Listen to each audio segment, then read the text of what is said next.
Selamat berjumpa semuanya yang sedang mempersiapkan amunisi untuk perang melawan Tobrut Tato Kalajengking Kayang. Sekarang kita akan kembali diperlihatkan dengan Xiao Yan yang pada saat ini berhadapan dengan Dewa Iblis Rusa. Xiao Yan juga pada saat ini mengeluarkan sisa jiwa yang meringkuk seperti bayi di telapak tangannya.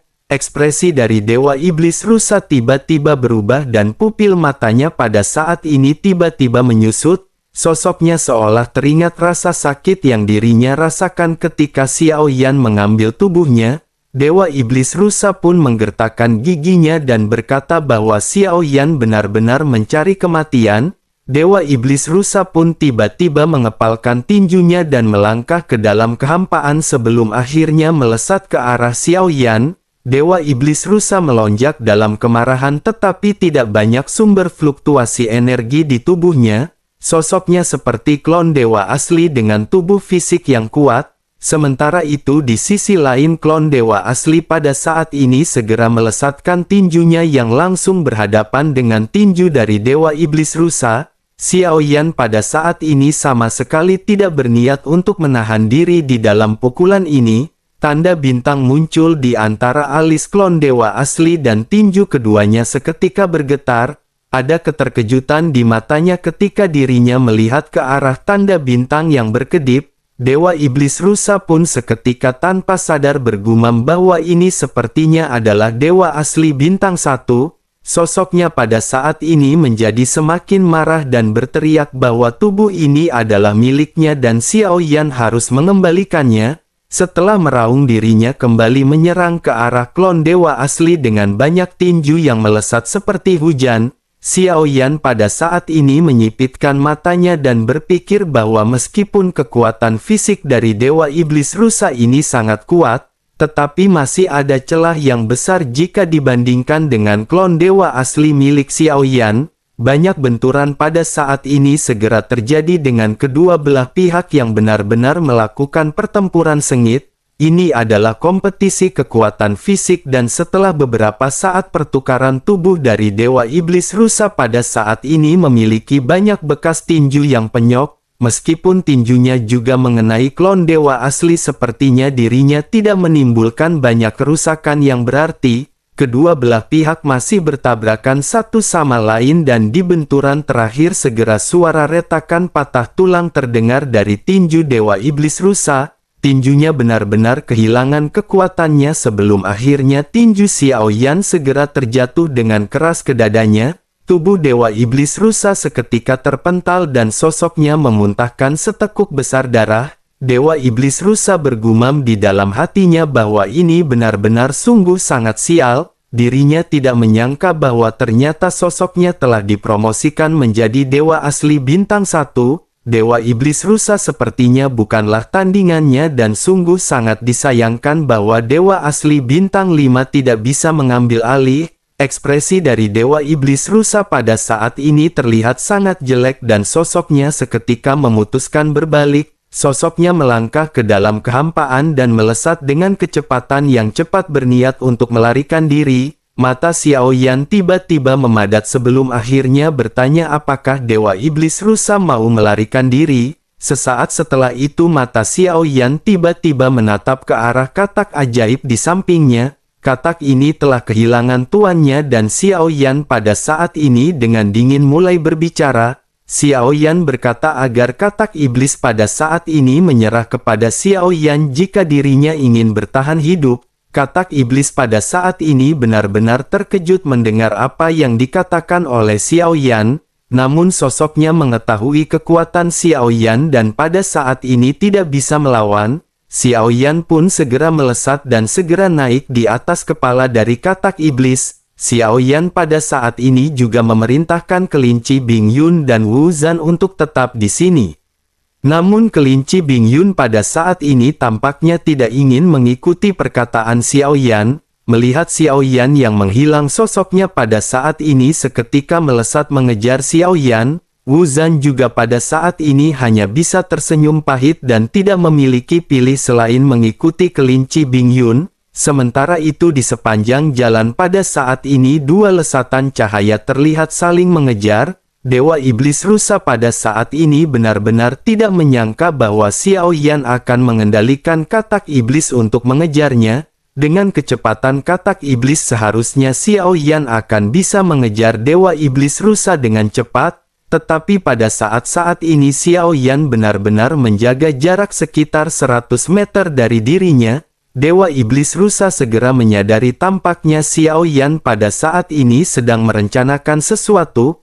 Mungkinkah dirinya melakukan hal ini dengan sengaja, tetapi meskipun begitu, dirinya pada saat ini ingin tahu apakah formasi penghancur kehidupan teratai darah akan bisa berbuat banyak kepadanya. Sosoknya pada saat ini kembali meningkatkan kecepatannya, sementara Xiao Yan pada saat ini mengikuti terus-menerus. Setelah waktu yang tidak diketahui berlalu, pada akhirnya Dewa Iblis Rusa tiba-tiba berhenti dan tiba-tiba menoleh menuju ke arah Xiao Yan.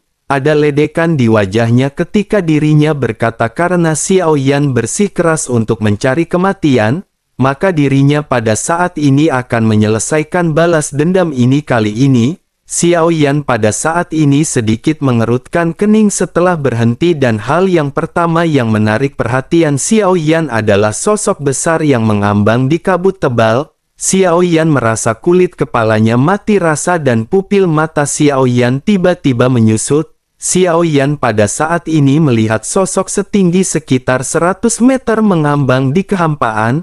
Sebagian lengannya patah dan tidak ada jejak kehidupan di sosok tersebut. Xiao Yan pun mendesis dingin dan bergumam, mungkinkah ini adalah dewa asli? Xiao Yan tidak pernah menyangka bahwa seperti yang Xiao Yan duga, memang ada dewa asli di sini, tetapi dewa asli ini sepertinya tidak lagi memiliki nafas dan aura kehidupan. Sosoknya telah menjadi mayat dan sepertinya sosok ini telah mati untuk waktu yang tidak diketahui. Mata Xiao Yan pada saat ini masih menyusut dengan hati Xiao Yan yang juga terkejut. Xiao Yan pada saat ini bertanya di dalam hatinya, mungkinkah dewa asli ini dibunuh oleh sosok tersebut? Namun Xiao Yan segera menyadari bahwa kemungkinan ini tidaklah terlalu tinggi. Bersamaan dengan pemikiran ini, pada saat berikutnya kekuatan yang kuat mengunci Xiao Yan. Pulau-pulau yang tampaknya rusak di sekitar Xiao Yan benar-benar bersinar dengan cahaya aneh. Ini tampaknya adalah formasi yang telah dibuat di sini sejak lama. Sepertinya formasi ini sengaja dibuat dan ditargetkan untuk Xiao Yan. Formasi misterius muncul di atas kepala Xiao Yan dan kaki Xiao Yan pada saat ini perlahan naik ke udara. Xiao Yan membawa katak iblis untuk melesat pergi, tetapi pada saat yang bersamaan, kekuatan yang menghancurkan pada saat ini benar-benar melonjak menekan Xiao Yan. Bahkan pulau-pulau yang berada di bawah benar-benar dihancurkan akibat dari ledakan tersebut. Formasi ini benar-benar memiliki kekuatan yang dahsyat. Tampaknya ada banyak dogat yang telah dikorbankan untuk membuat kesuksesan dari formasi ini. Sementara itu di sisi lain Dewa Iblis Rusa memandang ke arah Xiao Yan yang pada saat ini telah terkunci oleh formasi. Sosoknya tertawa keras dan cahaya dingin pada saat ini melintas di matanya. Dewa Iblis Rusa segera berkata karena Xiao Yan berani mengejarnya ke sini hari ini, maka dirinya akan membiarkan Xiao Yan mati di sini dan klon dewa asli akan menjadi miliknya. Xiao Yan pada saat ini sedikit tersenyum dan berkata bahwa jika Xiao Yan mati maka klon dewa asli juga akan mati. Dengan begitu maka dirinya tidak akan bisa mengambilnya kembali. Mendengar apa yang dikatakan oleh Xiao Yan, Dewa Iblis Rusa pada saat ini segera berteriak bahwa dirinya ingin melihat apa yang bisa dilakukan oleh Xiao Yan. Setelah selesai berbicara, segel di tangannya pun berubah ketika dirinya berteriak formasi penghancur kehidupan teratai darah penghancur. Kekuatan yang kuat dari seluruh formasi pada saat ini seketika menyelimuti Xiao Yan. Sinar cahaya merah yang tidak terhitung jumlahnya segera mulai mengalir dari segala arah. Xiao Yan dan klon dewa asli pada saat ini langsung bergabung menjadi satu dan kekuatan fisik yang kuat meledak bersamaan. Xiao Yan pada saat ini benar-benar berencana untuk mengeluarkan kekuatan terkuat yang dimiliki klon dewa asli. Guntur hitam juga pada saat ini melintas di seluruh tubuh Xiao Yan. Pada saat yang sama 3 jenis api muncul di telapak tangan Xiao Yan dan sidik jarinya berubah dengan cepat ketika membentuk Angry Buddha Lotus Flame. Melihat teknik Xiao Yan ini, mata mengerikan dari Dewa Iblis Rusa menunjukkan secercah cahaya seolah-olah dirinya mengharapkan sesuatu. Saat berikutnya pada akhirnya teratai api 3 warna segera keluar dari tangan Xiao Yan. Namun pada saat ini Angry Buddha Lotus Flame ini tidak meledak dan malah menyelimuti tubuh Xiao Yan. Serangkaian serangan gila pada akhirnya menghantam teratai yang baru saja dibentuk oleh Xiao Yan. Kekuatan yang kuat pada saat ini membombardir Angry Buddha Lotus Flame dengan Xiao Yan di dalamnya. Xiao Yan pada saat ini dengan santai masih menatap ke arah Dewa Iblis Rusa dengan sudut mulut yang sedikit terangkat. Xiao Yan pada akhirnya seketika berkata bahwa formasi ini memang sangat kuat. Ide dari Dewa Iblis Rusa juga sangat bagus, tetapi sepertinya Xiao Yan tidak bisa membiarkannya mendapatkan apa yang dirinya inginkan. Mendengar apa yang dikatakan oleh Xiao Yan, pada saat ini mata dari Dewa Iblis Rusa tiba-tiba menyusut. Tampaknya rencananya pada saat ini benar-benar telah diketahui oleh Xiao Yan. Di sisi lain Xiao Yan pada saat ini kembali membeberkan rencana dari Dewa Iblis Rusa. Xiao Yan menjelaskan bahwa tujuan sebenarnya sepertinya adalah menggunakan kekuatan Gouyan untuk menghancurkan formasi ini. Tampaknya di bawah formasi ini mungkin ada sesuatu yang lebih kuat yang disegel. Dewa Iblis Rusa pada saat ini terkejut mendengar apa yang baru saja dikatakan oleh Xiao Yan. Sosoknya memandang ke arah Xiao Yan dengan heran sebelum akhirnya bergumam sepertinya dirinya benar-benar telah menebak rencananya. Xiao Yan yang masih tersenyum pun segera kembali berkata, apakah Dewa Iblis Rusa lupa bahwa Gouyan tidak hanya mampu menghancurkan formasi, Gouyan juga bisa mengendalikan formasi dan dirinya ingin melihat apa yang masih bisa dilakukan oleh Dewa Iblis Rusa. Begitu perkataan Xiao Yan terdengar pada saat ini Xiao Yan segera membuka segel di tangannya. Gouyan juga pada saat ini tiba-tiba keluar dari lengan baju Xiao Yan. Sementara itu Dewa Iblis Rusa pada saat ini juga mengubah segel di tangannya dan berniat untuk mengendalikan formasi. Namun tidak peduli seberapa keras dirinya mencoba, dirinya pada saat ini benar-benar tidak bisa mengendalikannya sama sekali. Dewa Iblis Rusa pun meraung ketika menatap ke arah Gouyan yang muncul di bahu Xiao Yan. Sosoknya berteriak agar Gouyan jangan lupa siapakah tuannya yang sebenarnya. Gouyan pada saat ini sedikit tersenyum sebelum akhirnya berkata bahwa dirinya adalah makhluk yang bebas. Dirinya tidak memiliki tuan dimanapun. Oleh karena itu jangan sekali-kali dirinya berani mengancam Gouyan karena Gouyan akan membiarkannya merasakan kekuatan formasi ini. Begitu selesai berbicara Gouyan pada saat ini segera melonjakkan cahaya biru dari matanya. Formasi pada akhirnya mematuhi kendali dari Gouyan. Gouyan segera berteriak meminta formasi penghancur kehidupan teratai darah untuk meledak. Segera setelah Gouyan berbicara, formasi yang sebelumnya menyelimuti Xiao Yan pada saat ini bergerak menuju ke arah Dewa Iblis Rusa.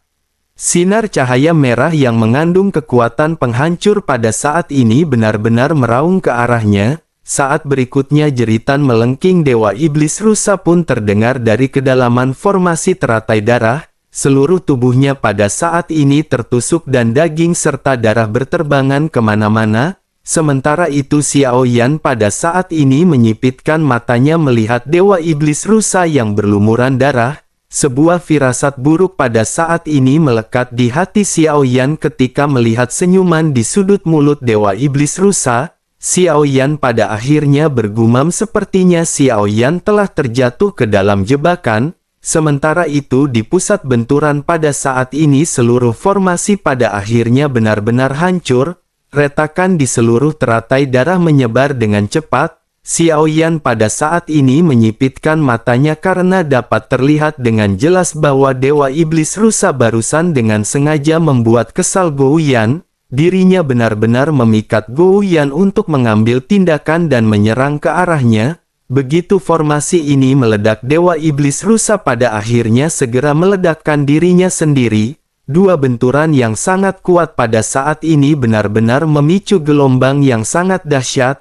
Seluruh ruang tampak tiba-tiba berhenti sebelum akhirnya kehampaan pada saat ini tampak menyusut. Pada saat berikutnya suara menderu pada saat ini benar-benar seketika menyebar ke segala arah. Xiao Yan memutuskan untuk melesat mundur karena kekuatan ledakan ini benar-benar di luar dugaan Xiao Yan. Pulau-pulau yang tersebar di sini semuanya benar-benar seketika diruntuhkan oleh kekuatan ledakan. Bersamaan dengan formasi yang dihancurkan, pulau-pulau yang menjadi altar juga benar-benar ikut hancur. Begitu Xiao Yan menjauh, Xiao Yan pada saat ini bergumam kepada Gou Yan bahwa dirinya benar-benar telah menciptakan permasalahan. Gou Yan segera berkata bahwa Gou Yan pada saat ini hanya membantu Xiao Yan untuk menghancurkan sosok tersebut. Xiao Yan pada saat ini hanya bisa menghela nafas karena Xiao Yan tidak memerintahkan Gou Yan untuk melakukan hal itu. Xiao Yan hanya bisa menggelengkan kepalanya karena pada saat ini semuanya telah terjadi. Xiao Yan selanjutnya segera menoleh menatap ke arah katak iblis sebelum akhirnya labu dewa bermata 9 muncul di telapak tangan Xiao Yan. Xiao Yan segera mengucapkan terima kasih kepada katak iblis sebelum akhirnya memerintahkannya untuk menjauh.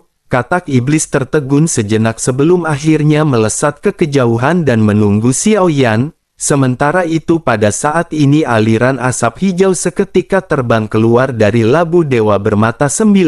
Sementara itu di sisi lain setelah energi yang menyebar mulai menghilang, sebuah suara muncul dari ujung yang jauh dan sesosok bocah laki-laki gemuk muncul di hadapan Xiao Yan. Sosok tersebut berteriak ketika memerintahkan semua pemakan jiwa untuk datang dan membantunya. Kaisar ini akan memberikan hadiah kepada mereka jika mereka berhasil membunuh orang ini. Xiao Yan pada saat ini sedikit menyipitkan matanya dan Xiao Yan khawatir bahwa ini adalah kartu truf sebenarnya dari klan Cimi. Orang ini menyebut dirinya sebagai kaisar dan Xiao Yan khawatir seharusnya mungkin menjadi bos dari klan pemakan jiwa. Sementara itu di sisi lain suara menyeramkan dari bocah laki-laki ini seketika terdengar ketika berbicara kepada Gou Yan. Sosoknya berkata bahwa dirinya harus berterima kasih banyak kali ini. Jika tidak mungkin dirinya benar-benar tidak akan bisa menghancurkan formasi tersebut.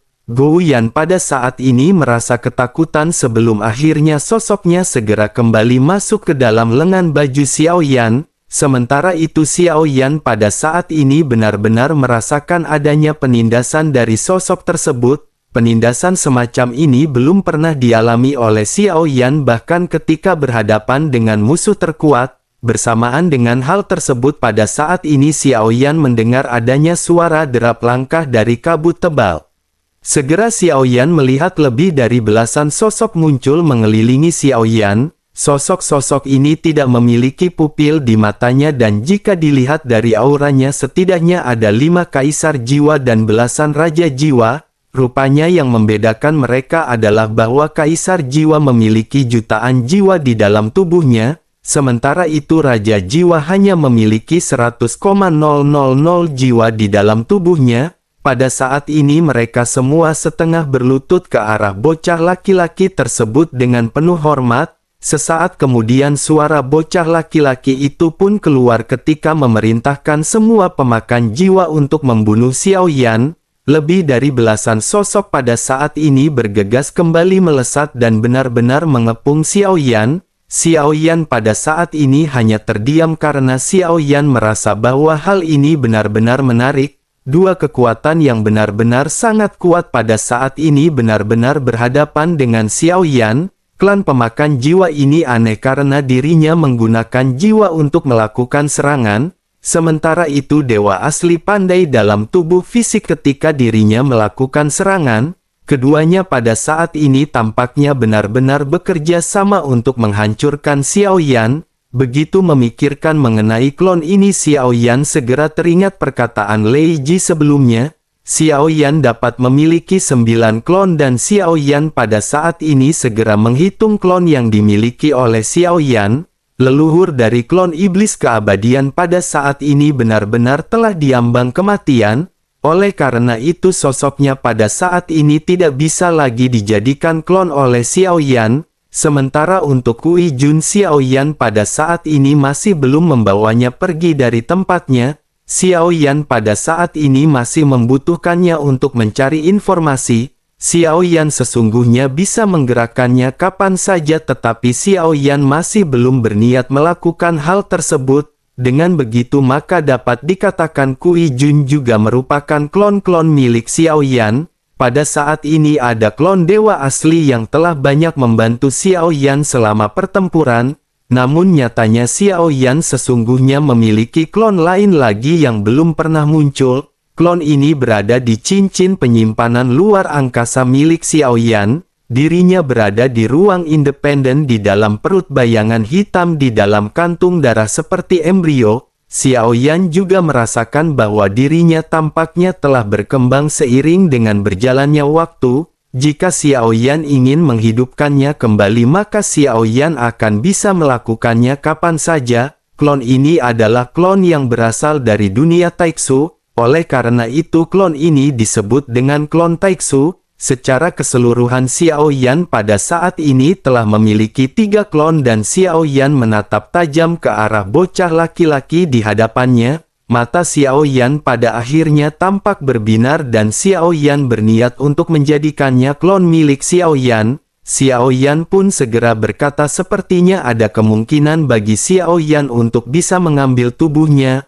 Mendengar hal tersebut bocah laki-laki itu pun seketika keheranan dan menyipitkan matanya. Dirinya lanjut berkata kepada Xiao Yan bahwa di hadapan klan Cimi Xiao Yan hanyalah seekor semut. Alasan mengapa klon dewa asli miliknya berhasil diambil oleh Xiao Yan adalah karena Xiao Yan hanya beruntung. Jika seseorang tidak membantu Xiao Yan pada saat itu bahkan dirinya benar-benar tidak akan memiliki gambaran untuk bisa mendapatkannya.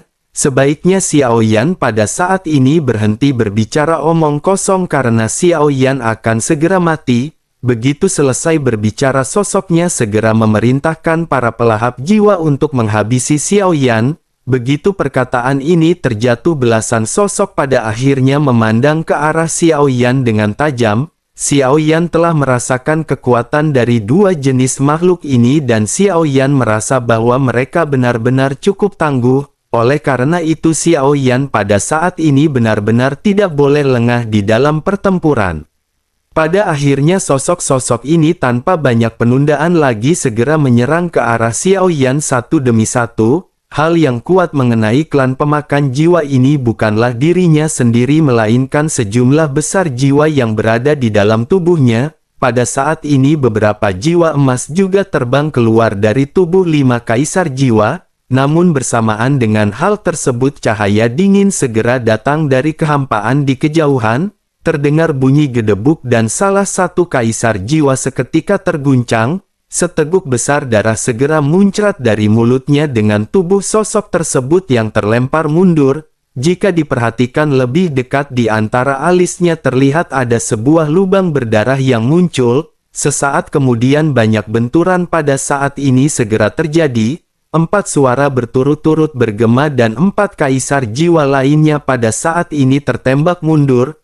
Lubang berdarah juga pada saat ini muncul di antara alis mereka. Yang lebih aneh lagi adalah bahwa pada saat ini kelima kaisar jiwa semuanya benar-benar kehilangan kesadaran. Adegan yang tiba-tiba ini segera mengejutkan belasan raja jiwa yang hendak mengambil tindakan. Mereka semua memiliki pandangan yang dipenuhi dengan kengerian. 5 kaisar jiwa terkena serangan yang tidak bisa dijelaskan dan semuanya benar-benar tidak bisa bergerak. Di sisi yang jauh bocah laki-laki tersebut pada saat ini mengerutkan kening dan bertanya-tanya apakah ada serangan tersembunyi. Bersamaan dengan perkataannya yang terdengar cahaya dingin pada saat ini segera menderu ke arahnya. Dalam sekejap mata jiwa yang tidak terhitung jumlahnya melonjak keluar menghalangi cahaya dingin. Begitu cahaya dingin ini menghilang terlihat adanya peluru batu tajam yang seperti kristal yang muncul. Mata bocah lelaki itu pun sedikit menyipit karena dirinya mengenali benda apakah ini. alisnya berkerut ketika dirinya bergumam bahwa ini adalah bom penangkap jiwa. Bukankah benda ini hanya dimiliki oleh orang-orang yang berada di dunia luas? Sosoknya pada saat ini menggertakkan gigi dan mengesampingkan permasalahan tersebut. Sosoknya lanjut berkata, namun meskipun begitu, apakah Xiao Yan berpikir bahwa Xiao Yan akan bisa menyainginya? Begitu sosoknya selesai berbicara dan hendak melakukan tindakan, sosok Xiao Yan pada saat ini sudah meraung ke arah si bocah seperti bola meriam. Klon dewa asli dan Xiao Yan bergabung dan Xiao Yan pada saat ini segera melesatkan tinju yang kuat. Menghadapi serangan Xiao Yan ini, jiwa yang tidak terhitung jumlahnya pun melonjak dan bersamaan dengan hal tersebut, jiwa-jiwa ini segera mengembun menjadi kepalan tangan yang kuat dan melesat ke arah Xiao Yan. Ledakan pada akhirnya kembali terjadi dengan kedua tinju yang saling berhadapan. Ada sedikit jeda di pusat benturan sebelum akhirnya Xiao Yan tiba-tiba melangkah maju dengan telapak kakinya. Xiao Yan mengeluarkan teknik 7 langkah mengejutkan hingga langkah keempat. 4 langkah berturut-turut pada saat ini ditampilkan tanpa ragu-ragu oleh Xiao Yan. Bayangan besar muncul di udara dan energi seketika mengembun sebelum akhirnya meraung ke arah bocah tersebut. Wajah bocah itu pun seketika mengembun, tetapi dirinya tidak menyangka Xiao Yan akan menyerangnya secara langsung. Puluhan juta jiwa pada akhirnya segera kembali terkondensasi di atas kepalanya. Bayangan-bayangan ini langsung berbenturan dengan 7 langkah yang dilesatkan oleh Xiao Yan. Jiwa yang tidak terhitung jumlahnya meletus dalam jeritan melengking begitu benturan terjadi. Tetapi meskipun begitu, langkah keempat Xiao Yan pada akhirnya benar-benar berhasil diblokir. Dalam sekejap mata pada saat ini bocah tersebut telah kehilangan puluhan ribu jiwa. Xiao Yan pada saat ini menghela nafas dan menyipitkan matanya ketika memandang ke arah si bocah. Xiao Yan lanjut berkata, sepertinya si bocah pada saat ini sedang menunda waktu. Mungkinkah kaisar pemakan jiwa yang sebenarnya yang berada di dalam tubuhnya telah terbangun? Mendengar apa yang dikatakan oleh Xiao Yan, bocah tersebut sedikit terdiam dan tampak berpikir. Ekspresinya seketika berubah menjadi muram. Sepertinya pada saat ini apa yang dirinya rencanakan benar-benar tidak luput dari pandangan Xiao Yan. Xiao Yan benar-benar bisa menebak semuanya dengan begitu akurat. Wajah bocah lelaki ini pada akhirnya tiba-tiba kembali menjadi semakin ganas. Sesaat kemudian dirinya melambaikan tangannya dan jiwa hitam seketika langsung mengembun menjadi roh hantu. Sosok bayangan hitam berukuran 1000 meter pada saat ini seketika menutupi langit. Roh hantu yang terbentuk oleh jiwa yang tidak terhitung jumlahnya pada saat ini langsung mengangkat telapak tangannya yang besar. Suara gemuruh yang memekakan telinga pada saat ini menyebar bersamaan dengan sosok tersebut yang melesatkan telapak tangan ke arah Xiao Yan dengan keras. Tidak hanya ukurannya yang besar, tetapi kekuatan penindasannya juga benar-benar dipenuhi dengan energi jahat. Mata Xiao Yan juga pada saat ini menjadi gelap meskipun Xiao Yan sudah menduga hal ini akan bisa terjadi. Xiao Yan pada saat ini menatap ke arah lesatan telapak tangan dengan serius dan Xiao Yan benar-benar bisa merasakan tekanan yang kuat. Guntur surgawi penghancur kehampaan pada akhirnya segera menutupi seluruh tubuh Xiao Yan. Xiao Yan pada saat ini kembali berteriak ketika melesatkan teknik 7 tinju penghancur dewa. Tinju yang bercampur dengan 7 jenis kekuatan pada saat ini ditambah dengan kekuatan fisik yang kuat dari klon dewa asli. Pukulan ini tampak terlihat sama kuatnya dengan telapak tangan raksasa yang terjatuh. Dua serangan pada akhirnya saling bertemu dan ledakan keras kembali terjadi. Serangan di antara kedua belah pihak pada saat ini terlihat sedikit stagnan untuk sementara waktu. Namun sesaat kemudian keduanya sama-sama meledak mengeluarkan energi yang dipenuhi dengan kekerasan. Sesaat setelah ledakan terjadi, telapak tangan pada saat ini memancarkan jiwa-jiwa yang tidak terhitung jumlahnya. Raungan yang menyakitkan jiwa pada saat ini juga segera bergema dan Xiao Yan bisa merasakan rasa sakit di jiwanya. Dalam sekejap mata Xiao Yan pada saat ini benar-benar hampir tidak sadarkan diri. Pikiran Xiao Yan terguncang dan melihat hal tersebut mata bocah tersebut seketika berubah menjadi dingin dan tegas. Dirinya segera melambaikan telapak tangannya dan telapak tangan besar kembali dilesatkan ke arah Xiao Yan. Telapak tangan ini meraih tubuh Xiao Yan namun bersamaan dengan telapak tangan yang hendak mengenai Xiao Yan seberkas cahaya dari ujung menerpa ke tubuh Xiao Yan. Untuk sesaat rasa sakit yang menyengat di jiwa Xiao Yan pada saat ini tiba-tiba menghilang. Xiao Yan segera mengangkat kepalanya dan bergerak untuk menghindari lesatan telapak tangan besar. Xiao Yan pada akhirnya segera menstabilkan tubuhnya setelah berhasil dari serangan. Xiao Yan pada saat ini menoleh ke langit menatap ke arah lesatan cahaya yang baru saja membantu Xiao Yan. Jika diperhatikan dan jika dirasakan dengan menggunakan kekuatan spiritual, ada sosok di kehampaan yang gelap ini dan sosoknya benar-benar sangat sulit untuk ditemukan. Bahkan aura dari sosok tersebut benar-benar sangat sulit untuk dideteksi sedikit pun.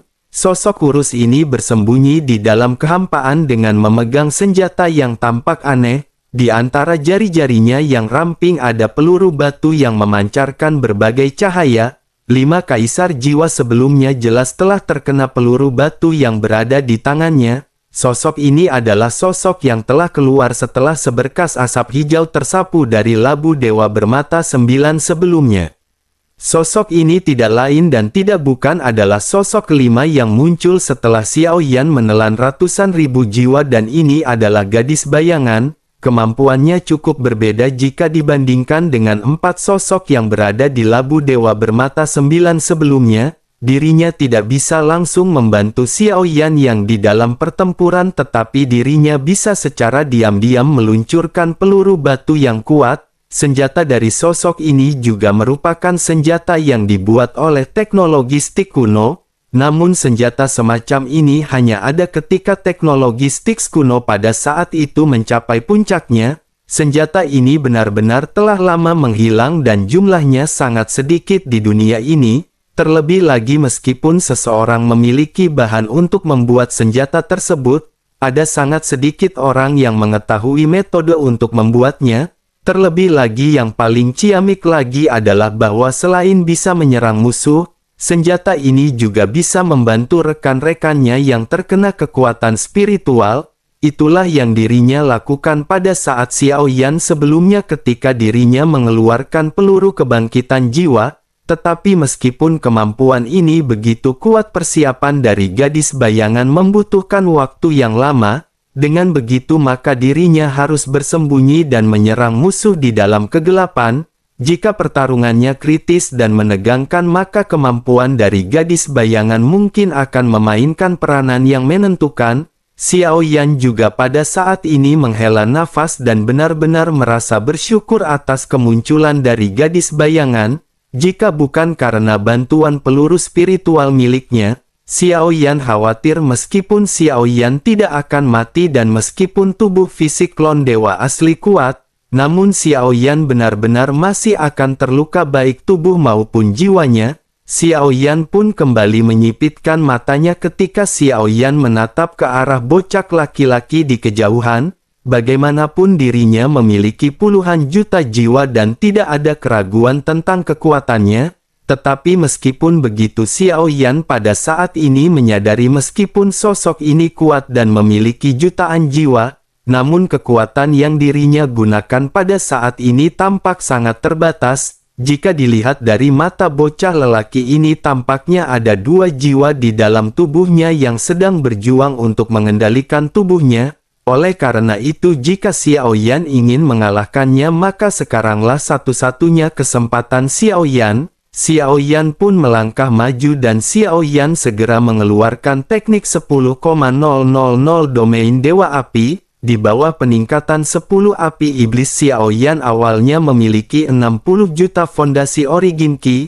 Pada saat ini kekuatan Xiao Yan melonjak hingga mencapai 150 juta. Jumlah ini begitu besar dan dapat sepenuhnya mendukung pertempuran Xiao Yan saat ini. Origin Ki Xiao Yan berubah menjadi api dan seketika menutupi area di sekitar. Dalam sekejap mata ruang hampa di sekitar ditutupi oleh lautan api Xiao Yan. Pedang berat misterius juga pada saat ini segera digenggam di tangan Xiao Yan. Api yang tidak terhitung jumlahnya muncul di tubuh Xiao Yan dan seketika mengalir ke pedang berat misterius. Dalam sekejap mata pedang berat misterius seketika berkobar dengan api yang sangat menakutkan. Xiao Yan tidak pernah memiliki kesempatan untuk menggunakan keterampilan bertarung tingkat penciptaan ini hingga tingkat terkuat. Sekarang ini adalah pertama kalinya bagi Xiao Yan menggunakannya di dalam pertempuran yang sebenarnya. Xiao Yan pun berteriak perlahan ketika mengeluarkan teknik penciptaan tebasan pemecah kehampaan Dewa Api Yanti Yahut.